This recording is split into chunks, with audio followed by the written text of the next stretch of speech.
இதனால் இன்றைக்கு 2 செய்தி முக்கியமாக சொல்ல வருவதற்குத்தான் இந்த ஜும்மா சிந்தனையே. இந்த உம்மத்திற்கு கொண்டு போய் சேர்க்க வேண்டிய செய்தி சஹர் குறித்தும் இஃப்தார் குறித்தும் ஒரு விழிப்புணர்வு. என்னன்னா, இஃப்தார் மட்டுமே கஞ்சி காய்ச்சி ஊற்றி நோன்பாளிகளுக்கு தருதல் என்கிற நம்முடைய நாட்டின் எல்லா பள்ளிவாசல்களிலும் நீண்ட நெடுங்காலமாக இருக்கிற இந்த அமல் இப்போது சஹரிலேயும் ஏற்பட்டு நாடு முழுக்க இலவச சகர் உணவுகள் ஏற்பாடு செய்யப்படுகிறது. எக்கச்சக்கமான இலவச சகர் உணவுகள். அநேகமாய் ஒரு 10 வருஷத்திற்கு முன்னாலே சகர் உணவுகள்லாம் எங்கேயுமே இருக்காது. இப்போதெல்லாம் ஊருக்கு நம்ம ஊரில் சகர் உணவு இலவசமாய் கிடைக்கும் இடங்கள் அப்படின்னு சொல்லி வரிசா பட்டியல் புக் பண்ணுவதற்கு போன் நம்பர்களோட தரப்படுகிறது. பிரயாணத்துல இருக்கிறவங்களுக்கு எந்தெந்த ஊர்ல எந்தெந்த பஸ் ஸ்டாண்ட்ல எந்தெந்த ரயில்வே ஸ்டேஷன்ல சகர் உணவு கிடைக்குங்கிற பட்டியல் சமூக வலைத்தளம் பூரா வருது. திருச்சியில் கிடைக்கும் இடம், மதுரையில் கிடைக்கும் இடம், தேனியில் கிடைக்கும் இடம்னு பெரிய பட்டியலே வருது. நீண்ட பட்டியல்கள். அதாவது சகர் உணவுகள் இலவசமாய் தருதல் என்பது பரவலாக்கிவிட்ட இந்த நிலையில் அதை குறை சொல்றதோ நிறைவா இது பண்றதோ அதெல்லாம் இல்லை. சில விஷயங்கள் கவனத்திற்குரியவை. ஒண்ணு, ஜகாத்தினுடைய பொருளில் சகர் உணவு எல்லாத்துக்கும் தருதல் என்பது ஏற்புடையது அல்ல. மார்க்கம் அதை ஒத்துக்கொள்ளாது. எத்தனையோ பேர் பார்க்கிறோம் தமிழகத்தினுடைய ஊர்கள்ல, அவங்க ஜகாத்தினுடைய பணத்தை தூக்கி பள்ளிவாசல்லையோ அல்லது யாராவது சகர் ஏற்பாடு செய்யறவங்கள்ட்ட கொடுத்துட்றாங்க. கொடுத்து உணவு போடுங்கன்னு. அந்த உணவு வந்து சாப்பிடுகிற எல்லாரும் ஜக்காத்தை பெறுகிற அளவுக்கு தகுதி உள்ளவர்கள் தானா? ஏன்னா ஜக்காத்தினுடைய பொருளாக கொடுத்தால் அதை வந்து வாங்குறதுக்கு தகுதி உள்ளவங்க தானே சாப்பிடணும். இப்போ நமக்கு தெரிந்து மாதம் 1,00,000 ரூபாய் சம்பளம் வாங்குகிற பெரிய பெரிய வேலையில இருக்கிறவங்க, அவங்களுக்கு வந்து குடும்ப சூழல் இல்லை, சகர் உணவு அவர்களால் சமைத்து சாப்பிட முடியாது. எனவே பள்ளிவாசல்லையோ அல்லது சகர் சாப்பாடு கொடுக்குற இடங்கள்லையோ போய் சாப்பிட்றாங்க. அவர் மாதம் 1,00,000 ரூபாய்க்கு சம்பாதிக்கிறார். அவரே ஜக்காத்து கொடுக்கிற நிலைமையில இருக்கிறார். அவர் போய் இலவசமாக சகர் தருகிறார்கள்னு சாப்பிட்றாரு. முதல்ல இது உறுதி செய்யணும். அது சதகா தொகையாக இருந்தால் சாப்பிடலாம். ஹதியா, நன்கொடை, ஹிபா இதெல்லாம் சாப்பிடலாம். ஜகாத்தாக இருந்தால் ஜகாத்து பெறுகிற அளவுக்கு தகுதி உள்ளவர்கள் மாத்திரம்தான் அதை சாப்பிட முடியும்.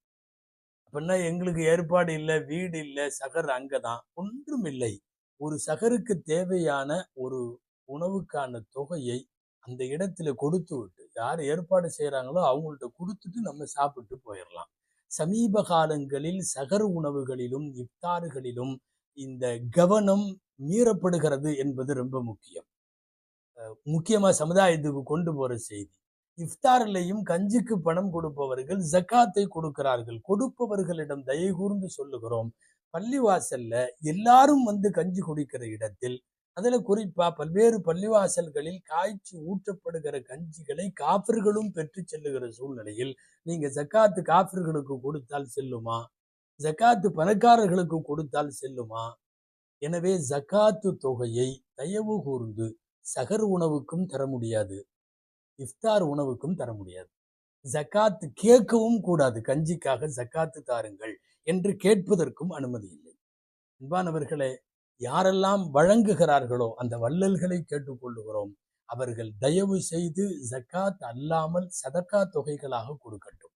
அல்லது தான தர்மங்கள், நன்கொடைகள், வேறு அன்பளிப்புகள் எப்படி வேண்டுமானாலும், ரமதான் அன்பளிப்பு அல்லாஹ் நிறைய அதற்கு பன்மடங்காக்கி இறைவன் பகரமாக தருவான் என்பதில் சந்தேகமில்லை.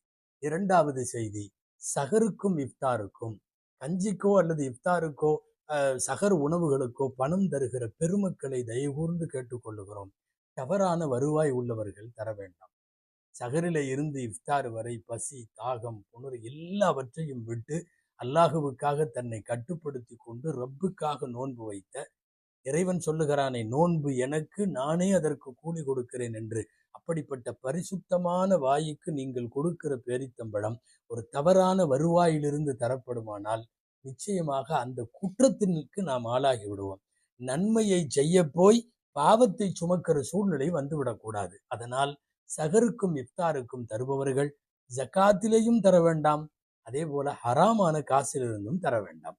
இன்னொரு முக்கியமான செய்தி, இது வந்து சாப்பிட்றவங்களுக்கு, கொடுக்கிறவங்களுக்கு சொன்னோம், சாப்பிட்றவங்களுக்கு சொல்லுகிறோம், தயவு செய்து நீங்கள் எந்த பள்ளிவாசலில், எந்த இடத்தில், எந்த கமிட்டியில், எந்த மண்டபத்தில் நீங்கள் நோன்பு திறந்தாலும் சகர் வைத்தாலும் நோன்பு இஃப்தார் திறந்தாலும் அது ஜக்காத்து தொகை இல்லை என்பதை நீங்கள் உறுதி செய்ய வேண்டும். ஜக்காத்து வாங்குவதற்கு நீங்கள் தகுதியாக இருந்தால் தாராளமாக சாப்பிடலாம், இஃப்தார் செய்யலாம். அப்படி இல்லை, நாம ஜக்காத்தை பெறுகிற அளவுக்கு இல்லை, அல்லாஹ் நல்லா தான் வச்சிருக்கான்னா, இஃப்தாரா இருந்தாலும் சரி சகரா இருந்தாலும் சரி பணம் கொடுத்து விட்டு சாப்பிடுங்கள். அந்த பள்ளிவாசல் ஒருவேளை இல்லை நாங்க இலவசமா தர்றோம்னாலும் அவங்கள்ட்ட இது ஜக்காத் இல்லை என்பதை உறுதி செய்ய வேண்டிய கடமை நமக்கு உண்டு. அன்பானவர்களே, காசு பணம் கொடுப்பவர்கள் இந்த விஷயத்தில் இஃப்தாரிலே கவனம் வேண்டும்.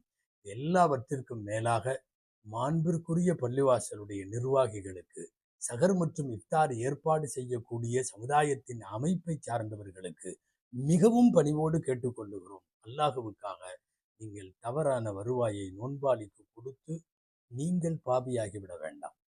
நாங்க 1000 பேத்துக்கு கொடுத்தோம் என்பது பெருமையான விஷயமாக இருக்கலாம்.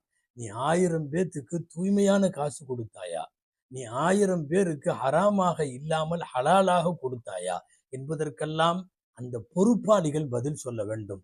ஒரு பேரீத்தம்பழமாயினும் நீங்கள் கொடுக்கிற தண்ணீர் பாட்டிலாயினும் அல்லாஹுவிடத்தில் பதில் சொல்ல வேண்டும். தவறான வருவாயை வாங்கியோ ஜக்காத்து காசை வாங்கியோ இது போன்ற காரியங்களில் தகுதி இல்லாதவர்களுக்கெல்லாம் தந்துவிட வேண்டாம் என்பதை சமுதாயத்திற்கு கவனப்படுத்த வேண்டிய நேரம். எனவே இலவச சகர் உணவுகளும் இஃப்தார் உணவுகளும் பெருகிவிட்ட காலச்சூழலில் இது குறித்த பேணுதலை உலகத்திற்கு தெரிவிக்க வேண்டியது நம் எல்லோருடைய கடமை. அல்லாஹு ஜல்ல ஷானஹு தஆலா சகர் இஃப்தார் 2 நேரங்களின் பரக்கத்துகளையும் அந்த உணவின் பரக்கத்துகளையும் நமக்கு தருவதோடு இந்த 2 நேரங்களிலும் இந்த உம்மத்தில் யார் யாரெல்லாம் அல்லாஹுவிடத்தில் கையேந்துகிறார்களோ அவர்கள் அத்தனை பேரின் பிரார்த்தனைகளையும் அல்லாஹ் அங்கீகரித்து அருள்வானாக. இன்னமும் பல்லாண்டு ரமதானை சந்திக்கிற நற்பேற்றை அல்லாஹ் நம் அனைவருக்கும் நல்குவானாக. ஆமீன். வாஹிரு தஅவானா அல்ஹம்துலில்லாஹி ரப்பில் ஆலமீன். அஸ்ஸலாமு அலைக்கும் வரஹ்மத்துல்லாஹி வபரகாத்துஹு.